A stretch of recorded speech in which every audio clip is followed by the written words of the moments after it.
Hello guys, मेरा नाम है रितेश मिश्रा और आज हम लोग पढ़ेंगे ज्योग्राफी। ज्योग्राफी को हम हिंदी में भूगोल भी कहते हैं और ज्योग्राफी हम लोग को दो पार्ट में पढ़ना है। एक वर्ल्ड ज्योग्राफी जिसे हिंदी में विश्व भूगोल कहते हैं और एक इंडियन ज्योग्राफी जिसे हिंदी में हम लोग भारत का भूगोल कहते हैं। तो सबसे पहले हम लोग इंडियन ज्योग्राफी के बारे में पढ़ेंगे। इंडियन ज्योग्राफी पढ़ने से पहले हम लोगों को लैटिट्यूड्स एंड लॉन्गिट्यूड्स के बारे में समझना होगा। लैटिट्यूड्स को हम लोग हिंदी में अक्षांश बोलते हैं और लॉन्गिट्यूड को हिंदी में हम लोग देशांतर कहते हैं। लैटिट्यूड्स और लॉन्गिट्यूड्स एक इमेजिनरी लाइन है जो साइंटिस्ट ने धरती पर खींची है और इस लाइन को खींचने का उद्देश्य यह था कि दो देशों के बीच का अंतर बतलाने के लिए कोई भी देश है पृथ्वी पर कहाँ एग्जिस्ट करता है। और लॉन्गिट्यूड्स का मतलब होता है कि किसी भी दो देश के बीच में समय का अंतर बतलाने का काम करता है। तो ठीक है, तो समझते हैं। सबसे पहले लैटिट्यूड्स के बारे में हम लोग पढ़ेंगे। देखिए, यहाँ हमारा प्यारा से क्या है, पृथ्वी है। बोल सकते हैं कि पृथ्वी है जिसके दो बिंदु है। सबसे ऊपर में है उत्तरी ध्रुव जिसे हम लोग नॉर्थ पोल कहते हैं और सबसे दक्षिण में क्या है, दक्षिणी ध्रुव जिसे हम लोग साउथ पोल भी कहते हैं। ठीक है, और इसी के बीचों बीच से एक लाइन गुजरती है। इसी के बीचों बीच से क्या लाइन गुजरती है, एक लाइन गुजरती है जिसे हम लोग 0 डिग्री लैटिट्यूड कहते हैं, फिर 0 डिग्री अक्षांश भी कहते हैं। और इसी का दो और नाम है, या तो इसे विषुवत रेखा कहिए या भूमध्य रेखा या फिर इंग्लिश में इसे इक्वेटर कहिए। ठीक है, 0 डिग्री पृथ्वी के बीचों बीच से एक लाइन गुजरती है 0 डिग्री लैटिट्यूड जिसका हम लोग विषुवत रेखा, भूमध्य रेखा या फिर इक्वेटर भी कहते हैं। और इसी इक्वेटर के उत्तर में जो जोन आता है इसे हम लोग बोलते हैं नॉर्दर्न हेमिस्फीयर। इक्वेटर के उत्तर में जो भी जोन है, जो भी रीजन है, इसे हम लोग बोलते हैं नॉर्दर्न हेमिस्फीयर, हिंदी में उत्तरी गोलार्ध। और इसके दक्षिण में जो रीजन है इसको हम लोग बोलते हैं दक्षिणी गोलार्ध या फिर नॉर्दर्न हेमिस्फीयर। ठीक है, पृथ्वी के बीचों बीच से एक लाइन गुजरती है जिसे हम लोग बोलते हैं 0 डिग्री लैटिट्यूड या फिर 0 डिग्री अक्षांश। इसका एक और नाम है इक्वेटर बोलिए या फिर भूमध्य रेखा। ठीक है, और 0 डिग्री लैटिट्यूड के उत्तर में जो रीजन होता है इससे हम लोग बोलते हैं नॉर्दर्न हेमिस्फीयर या फिर हिंदी में उत्तरी गोलार्ध। तो हम लोग उत्तरी गोलार्ध में चलते हैं तो 23.5 डिग्री नॉर्थ है। 23.5 डिग्री नॉर्थ को हम लोग बोलते हैं कर्क रेखा। 23.5 डिग्री नॉर्थ को हम लोग बोलते हैं कर्क रेखा, इंग्लिश में ट्रॉपिक ऑफ कैंसर। और उधर थोड़ा देर और बढ़ते हैं, उत्तरी गोलार्ध में हम लोग और बढ़ते हैं तो आते हैं 66.5 डिग्री नॉर्थ में। 66.5 डिग्री नॉर्थ, इसे हम लोग बोलते हैं आर्कटिक सर्कल। 23.5 डिग्री नॉर्थ को हम लोग बोलते हैं ट्रॉपिक ऑफ कैंसर, हिंदी में कर्क रेखा। और 66.5 डिग्री नॉर्थ को हम लोग बोलते हैं आर्कटिक सर्कल।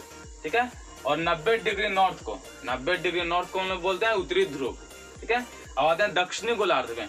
दक्षिणी गोलार्ध में 23.5 डिग्री साउथ को हम लोग बोलते हैं मकर रेखा। 23.5 डिग्री साउथ को बोलते हैं हम लोग मकर रेखा, इंग्लिश में ट्रॉपिक ऑफ कैप्रिकॉर्न। ठीक है, आगे देखिए 66.5 डिग्री साउथ को हम लोग बोलते हैं अंटार्कटिक सर्कल, बोलते हैं अंटार्कटिक सर्कल। और 90 डिग्री साउथ को ही हम लोग बोलते हैं दक्षिणी ध्रुव।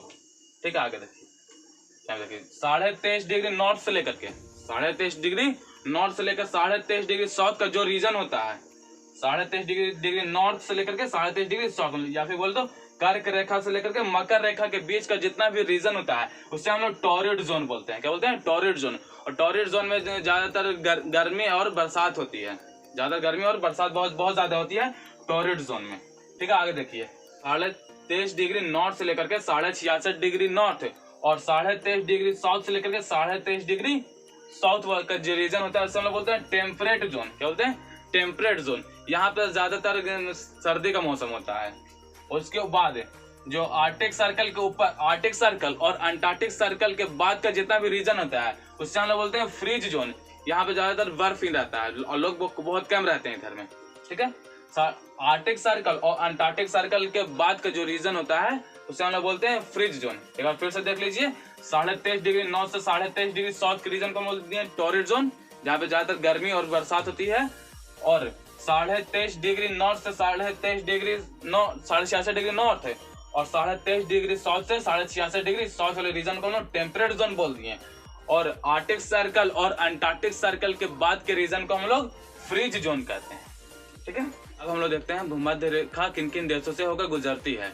भूमध्य रेखा 13 देशों से होकर गुजरती है, जिसमें सबसे पहले Ecuador, Colombia, Brazil, Gabon, Congo लोकतंत्र गणराज्य, Uganda, Kenya, Somalia, Maldives, Indonesia, Kiribati, Sao Tome तथा फिलीपींस, इन 13 देशों से होकर के भूमध्य रेखा गुजरती है।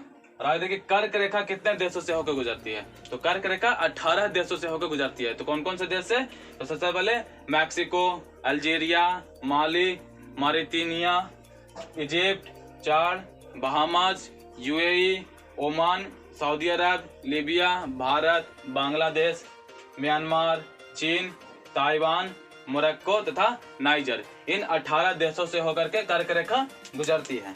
अभी हम लोग देख लेते हैं कर्क रेखा भारत के कितने राज्यों से होकर गुजरती है। कर्क रेखा भारत के 8 राज्यों से होकर गुजरती है। कौन कौन राज्यों से गुजरती है, तो गुजरात, राजस्थान, मध्य प्रदेश, छत्तीसगढ़, झारखंड, पश्चिम बंगाल, त्रिपुरा तथा मिजोरम, इन 8 राज्यों से होकर कर्क रेखा भारत से गुजरती है। अब देख लीजिए मकर रेखा से गुजरने वाले देश। मकर रेखा किन किन देशों से गुजरती है, तो अर्जेंटीना, बोत्सवाना, नामीबिया, दक्षिण Africa, Mozambique, Madagascar, Chile, Paraguay और ब्राजील, इन 10 देशों से होकर के मकर रेखा गुजरती है। तो आज के लिए बस इतना ही। इसके आगे का लॉन्गिट्यूड वाला वीडियो हम लोग नेक्स्ट पार्ट में देखेंगे। ठीक है, तब तक के लिए जय हिंद।